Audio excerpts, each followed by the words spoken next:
রসুল সাল্লাল্লাহু আলাইহি ওয়াসাল্লাম আমাদের যাদেরকে ঈদের ভিতরে নামাজ পড়তে আইবো তারা মুনাফাতের মধ্যে এই রমজানের রোজা রেখে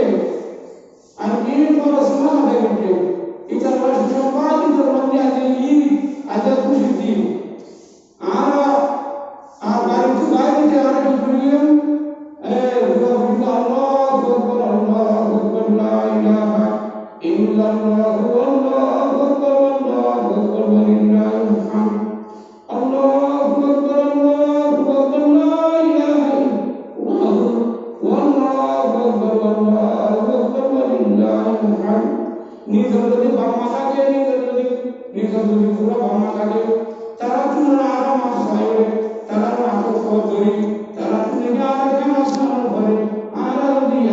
তারা বিয়া করে থাকি নিজের বাম্মা তুমি যদি আরাধি মাসায় বলি ঈদগাহ মধ্যে আইনি বলে আরাধি আল্লাহ কাছে মাসায় আল্লাহ তাআলা আরাধনার মাঝ করিব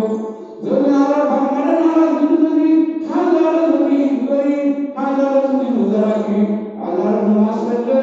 বাম্মার যদি নামাজ বিতালে তার দোয়া কবুল করতে না মুহাম্মদ সাল্লাল্লাহু আলাইহি ওয়াসাল্লাম ফরমান